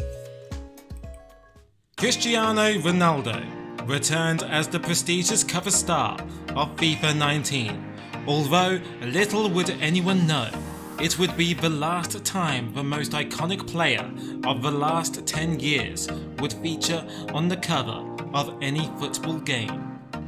First, following his unanticipated transfer from Real Madrid to Juventus, new cover art and promotional materials had to be created. And secondly, due to off-field scandals that couldn't have been timed any more conveniently for EA and Ronaldo than during the peak of the inescapable #MeToo movement. While the accusations of Ronaldo was still under investigation, EA quietly distanced themselves from the Portuguese captain and promptly updated their materials and menus with Neymar, Kevin De Bruyne and Paulo Dybala. 10 years since Konami's groundbreaking coup of Europe's elite competition, the UEFA Champions League returns to FIFA for the first time since 2006 and 2007's edition. This time, EA brings alongside it the Europa League and Super Cup competitions, as well as Atletico's Wanda Metropolitano, the venue of the competition's final that year. The modes are seamlessly incorporated into career mode, with the usual domestic qualification for European football, but also the relevant relegation from Champions League group stage to Europa League knockout stages too, as well as the familiar blue colour grading applied to the fixtures. A subtle but slick artistic touch from EA to make the ties feel different in addition to its signature pageantry. Alex Hunter's tale comes to a climax via the third and final installment of the journey, entitled Champions. More offline content was added in the form of a FIFA's Women's World Cup as a separate game mode, as well as Lyon's new stadium, finally replacing the now outdated Jolande. FIFA 19 also marks the end of an era, at least in regard to FIFA's support on the Xbox 360 and PlayStation 3 consoles. The console generation that saw FIFA experience its biggest renaissance. After FIFA 16, they came to become semantically known as legacy editions. FIFA 19 also holds the honour of the last known game to be physically available for the PlayStation 3 worldwide. On the pitch, FIFA 19 incorporates arguably the last of its serious and simulative changes, some of which reflect football's fundamentals, such as active touch system, an overhaul of player control, 50-50 battles, a system for determining how likely a player will win loose balls, and dynamic tactics, which allows players to configure strategies and switch between them in real time during a match, and more of the contrived marketing purposed mechanics such as timed finishing, where the kick button may be pressed a second time to determine the exact moment the ball is actually kicked. A feature nobody asked for and needlessly inconveniences something which should already be contextual. More victories and losses occur in the former licensing Cold War, now heating up and resembling more of a war of licensing attrition. EA welcomes back the full licensed Italian Serie A, which was previously and unflatteringly named Calcio A. For the first time, the super affluent Chinese Super League, where many significantly and notable and already wealthy footballers seemingly in their prime of their careers sell their souls to disappear into irrelevancy in exchange for what appears to be slightly more wealth, appears in FIFA for the first time ever. As usual with post-World Cup and Euro editions of FIFA, the wonderfully recreated and architecturally unique stadiums from the previous tournament go to the virtual stadium graveyard, as they usually do. Not that there would be much of an excuse for recycling them domestically, as Russia's Premier League is not so much removed but rather dissolved, except for a handful of teams. The Brazilian Serie A, which also held a long-time seat in the series, is also disassembled by Konami's partnership recruitment campaign, while the remaining Brazilian clubs do not have any of their players licensed due to an ongoing judicial dispute over image rights, which are negotiated individually with each player, unlike other countries. The fragmented leagues and inconsistent licensing cohesion will continue to blight both FIFA and PES, while arguably the biggest victims being the fans, who suffer the most with incomplete leagues, and content in both games continues to this very day. As far as additions to FIFA, much like the Premier League became fully authentic in terms of stadiums, the Spanish La Liga finally enjoys the same privilege, marking the third time since PES 2013 they are almost fully represented in a football game, except for Barcelona's Nou Camp, still currently under lock and key with Konami, arguably their biggest exclusive partner club. In Portuguese, the word volta simply translates to return, and FIFA 20 marks a return to the series' experimental underground roots of FIFA Street. Once again, like the World Cup and Champions League modes no longer being standalone games, instead is bundled in the game as a standalone mode.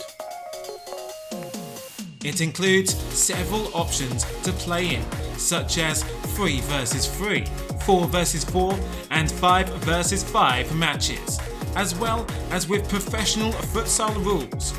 The mode is more faithful in philosophy to the earlier FIFA Street titles, placing emphasis on skill and independent play rather than tactical or team play seen in the more realistic and more recent FIFA Street reboots.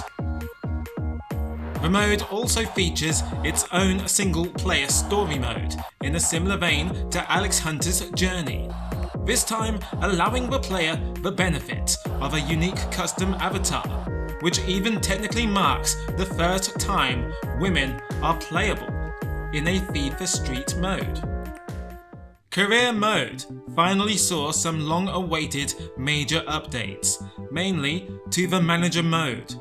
New additions include fully interactive press conferences and player conversations, an improved player morale system which can affect the team or individual player stats, performance levels and starts with the manager, the ability to fully customize the manager's appearance and gender, a new dynamic player potential system, live news screenshots, league-orientated user interface, and new negotiation environments. Albeit much like the previous year's #FixFoot campaign of protest, this new career mode also brought about bugs and immersion-breaking fallacy, such as com-controlled opposition managers intentionally picking weaker lineups and even starting players in incorrect positions, as well as inexplicable rating changes. a new hashtag campaign was launched by disgruntled fans in the form of hashtag #FixFIFA. EA gains a creative edge against their rivals Konami in regard to their flagship online fantasy team mode. FUT takes its legendary roster up to a total of 88 icons, more than surpassing Konami's once attractive My Club Legends lineup.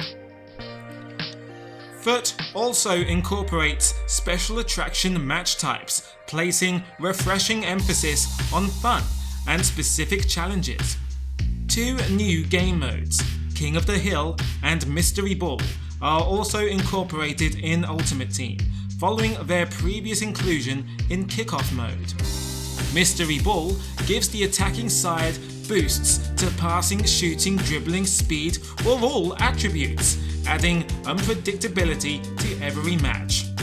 King of the Hill sees players fight for possession in a randomly generated zone on the pitch to boost the amount the next goal is worth.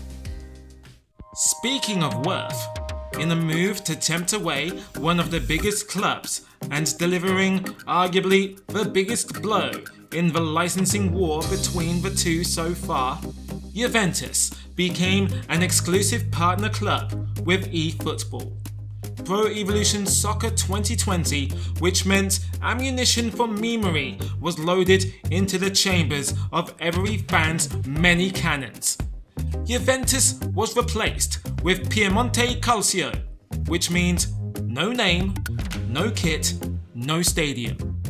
In fact, 2 Allianz Stadia went missing as Bayern Munich's iconic spacecraft serial bowl was also captured by Konami, which marked arguably the 3rd European superpower stadium to be snatched away from the once licensing righteous FIFA, as well as Nou Camp and Juventus Arena. Boca Juniors and River Plate also suffered the same fate as the old lady, but not without trade-off from Konami themselves. The South American Champions League, the Copa Libertadores and Sudamericana finally left PES's nest and was incorporated in FIFA 20, their DLC, for the first time ever. Das Bundesliga, which never appeared in PES even in unofficial capacity since 2005 and held a closely guarded relationship with FIFA except for sharing 3 rotating clubs over the next 15 years, gained a greater degree of authenticity, with 13 new Bundesliga stadiums, much like La Liga did the prior year. The venue of the greatest Champions League final of all time appeared in a FIFA game for the first time since 2005, and arguably became the first football gaming curse of the 2020 apocalypse, pandemic. While a poignant and intimate sight to see, the Ataturk Olympic Stadium was recreated in stunning 4K beauty, would become burdened as the phantom Champions League final venue, scheduled to host the 2020 final until annual revisions from UEFA in response to the delicate handling of the global pandemic ensured the Istanbul Theatre would never get its Champions League final reunion. Many professional players online have widely criticised FIFA 20 as one of the most frustrating additions in the history of the franchise, citing the clunky gameplay, dynamic difficulty, and balancing issues. Players have also criticised the popular Ultimate Team for adopting a pay-to-play model, citing the steps that Electronic Arts have taken to make the game more friendly for esports competitions. In early 2019, it was reported that some players' personal information was exposed to other gamers. Some players that signed up to the FIFA 20 Global Series found a completed registration form with other players' information. The error exposed email addresses and birth dates of players. According to EA, the problem affected around 1,600 people. With next-gen consoles not only on the horizon, but also experiencing the most polarizing and least celebratory reception in history, thanks not only to the console shortage due in part to the great 2020 apocalypse leading to shorter supply and skyrocketing inflation on the prices and consoles in fewer homes than ever, even by the premium costs of next-gen console standards, FIFA 21 should feel like a swan song for the current generation of sports games, but rather the player base is almost divided by players experiencing two different versions of the same game. For those lucky enough to own an inconveniently shaped PlayStation 5 or a semantically confusingly named Xbox One Series X, the changes utilized from the extra power lean more on the cosmetically impressive side visually, while on the pitch, the on-field changes seem trivial and in some ways disingenuous. The first thing that jumps out at you when booting up the game for the first time is the expected increase in visual fidelity, particularly when it comes to player likenesses. The next-gen version of FIFA 21 uses new strand-based hair modeling to recreate player haircuts strand by strand, right down to their eyebrows and facial hair. The results are very impressive, especially when you can see individual hairs moving independently from one another when a player runs. But this isn't something you're ever going to notice outside of replays and goal celebrations. FIFA 21 also introduces extended, immersive cinematic entrances. Players enter the stadium via their team's bus. They are joined by mascots, and the goal celebrations have an improved touch of cinematography.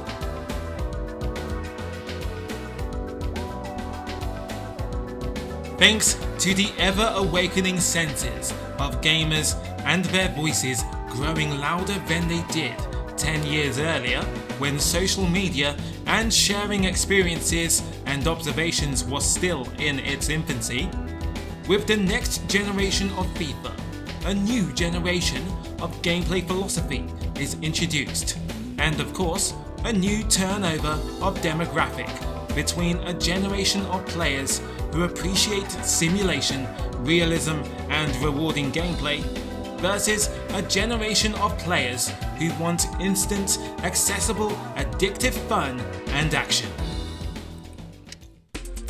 This direction is seemingly driven by the increasing prevalence of aggressive microtransactions and the game mode designed around them. Money talks, and if EA is content with massive profits being generated by creating an addictive conveyor belt of excessive gameplay accelerating patches, hyper-responsive commands regardless of how contextual the animations should be, or the functionality of team shape or defending mechanics, EA has no incentive to cater to the offline crowd or the generation of players who want simulation. FIFA 21 marks the milestone of EA no longer seeming ambitious in regard to innovating or recreating a vision, and almost preceding the long-lasting internet reputation of a reskinned, copy-pasted gameplay. Many reviewers elected to ironically protest this by largely republishing the same reviews they gave FIFA's prior game from now on, since the game was virtually unchanged, and concluding that if last year's release was borderline insulting, this year's is just plain disgraceful. Ultimate Team is still front and center as the main draw for many players. Volta Football has been expanded after debuting last year. Career Mode has finally received some much needed new additions. None of this is revelatory, and that remains true on the pitch, where subtle attacking changes make for a more dynamic game of football. But each of these aspects sets FIFA up for the future of esports, more than a measured and calculated one as seen in the past. Foot was surrounded by more controversy due to its being classified as a loot box and a source of online gambling. In January 2019, EA agreed to stop selling FIFA points in Belgium following government pressure. Petitions to ban the points elsewhere began in June 2020, with the points legality being debated in the US and the UK. Similarly, a Dutch judge decided that EA should be fined $0.5 million per week until the loot boxes were removed. The hustle continues to be knocked as players discovered another scandal of internal greed from otherwise well-paid EA employees who were selling special icon moment cards from the Ultimate Team portion of the game. Otherwise rare cards to be gained through grinding in the game or via microtransaction purchases, with a chance to get one in your new packs. These sales went for hundreds of US dollars via direct sale through secret channels, rather than the in-game trading system. This became known as EA Gate as more players reported such sales. EA launched an investigation, reporting initially that multiple EA accounts were apparently selling these icon moments through the game's content granting mechanism, which allows EA to normally grant players Ultimate Team items at its discretion outside of normal gameplay, and later it was indefinitely suspending the content granting system until they completed their investigation. As if the target demographic wasn't evident enough already, EA allowed the players to customize their own foot stadium with cartoony tifos, pyrotechnics, trophies, music, and childish statues and stands as their foot club grows. The eccentric attack on the visual senses also lies in the cover art for the game too. EA clearly gunning for a vaporwave aesthetic, which was an alternative artistic trend at the time. However, to contemporary consumers, the box art just comes across as an amateurish and incoherent composition, rather than an obvious artistic choice. After the criticised basketball style back and forth franticality of FIFA 21, its scattered team shapes, player positioning, and inertia-breaking animation cycles, EA aimed to iterate and improve the core gameplay with a more considered pace, using the new marketing buzz term. FIFA 22 introduces hypermotion technology by using XN's mocap suits. Hypermotion allows the developers to use motion capture on all 22 footballers in a real-life match. Previously, EA would utilize motion capture to record specific movements, whether it's a player striking a ball or lunging in for a tackle. By capturing a full 11v11 match, all of that authentic movement is implemented and immediately palpable in the FIFA 22, both at an individual and team level.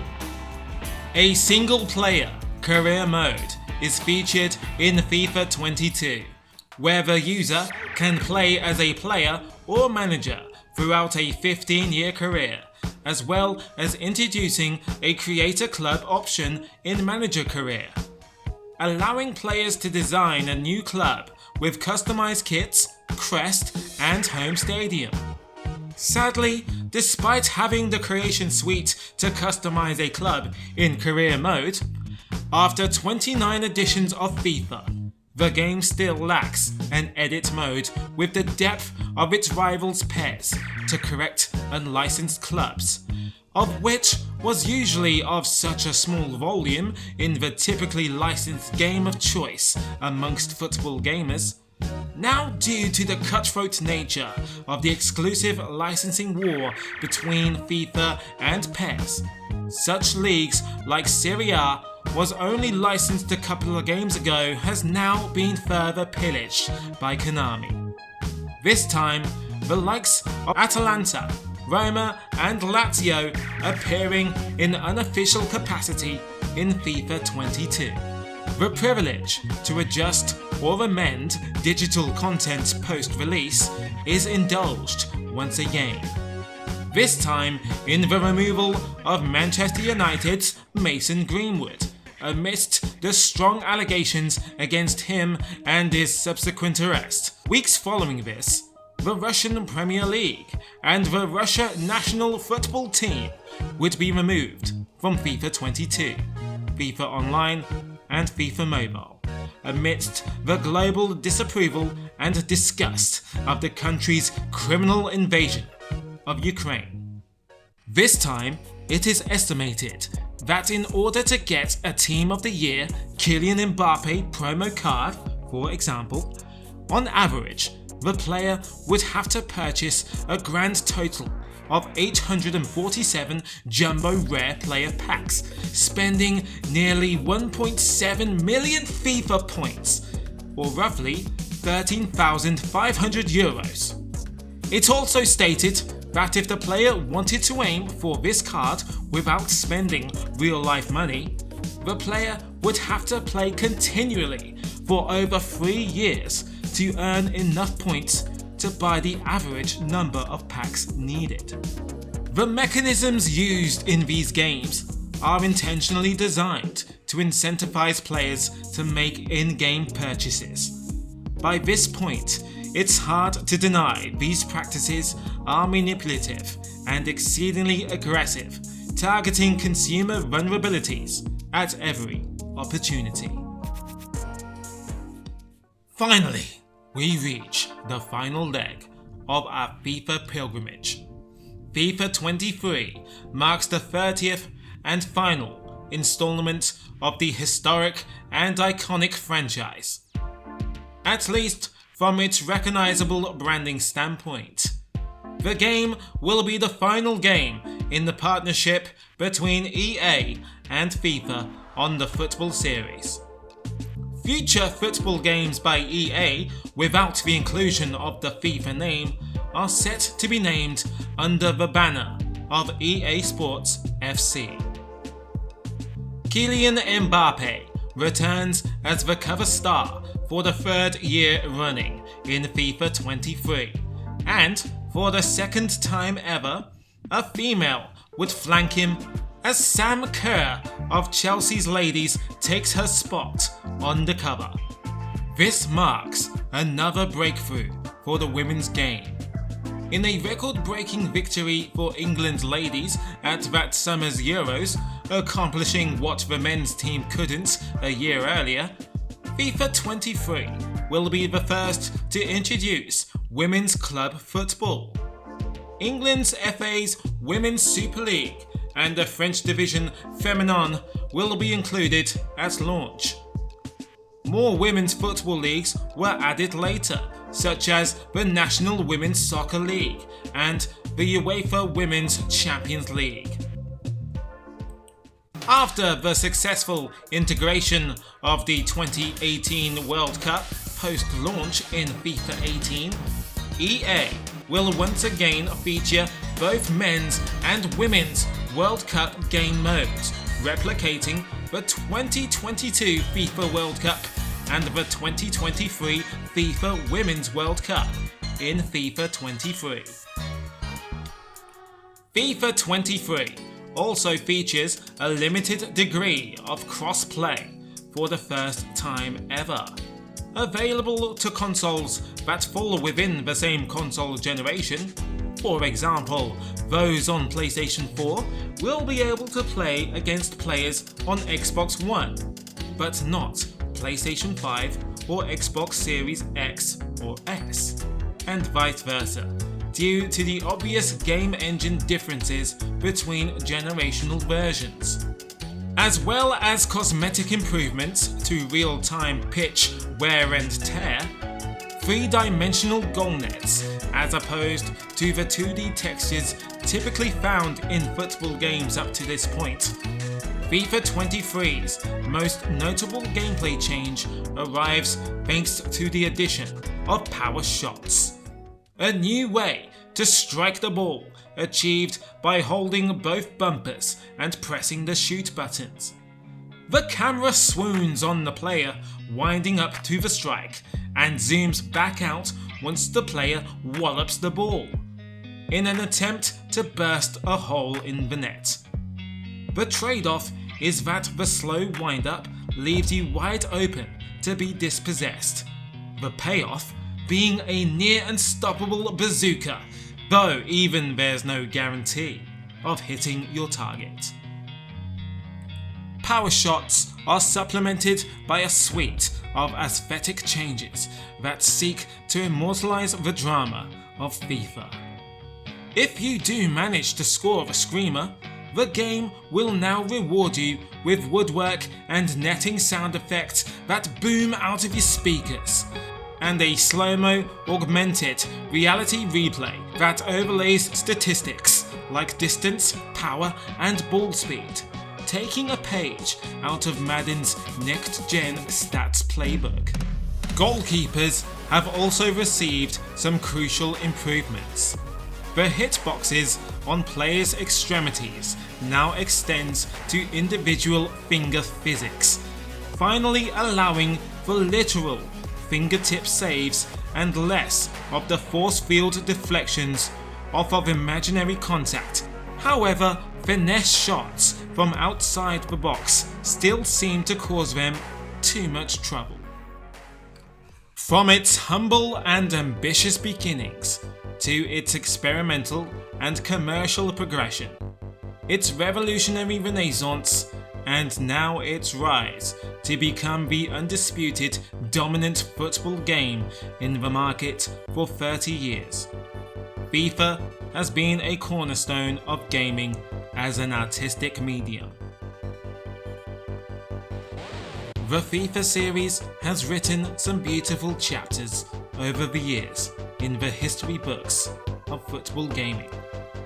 In a library that is worth revisiting for older fans as much as it is once worth visiting for newer fans for its historical significance. Each entry is more than a mere incremental improvement on its predecessor, but rather holds its own identity and offers a unique interpretation of the sport of football, whatever the generation, whatever the entry. These days, FIFA and the soon-to-be EAFC is competing not only with other football games, but also every other popular gaming franchise in a drastically different cutthroat industry that is unrecognizable to the one the series debuted in and eventually dominated in. An industry criticized for shady business models centered on trying to make profits by any means off of exploiting people who desperately want to become competitive on their online platforms rather than to give them an escape and an unforgettable experience. Plus, not unlike other modern sports games out there, it is heavily criticized, especially and passionately so, by its own fanbase, because of its failure to improve upon its simulation over the years, in some cases even devolving instead of evolving. But FIFA's vitality and longevity is owed in part to its competitive rivalry with Pro Evolution Soccer, which completely controlled the scene during the PlayStation 2 era. while FIFA produced mediocre simulations one after another until the necessity was spurned for EA to go back to the drawing board on many occasions to evolve and innovate. Without PES, FIFA would never be the unforgettable and unputdownable series it would become. The FIFA series is almost 3 decades old, with almost 30 years and dozens of FIFA titles to experiment with, and many of them costing less than a cup of coffee to purchase now. Whether you're revisiting them or playing them for the first time in your life, you owe it to yourself to experience FIFA not just as a game, but as a time capsule, as art, culture, and history. This has been the history of FIFA.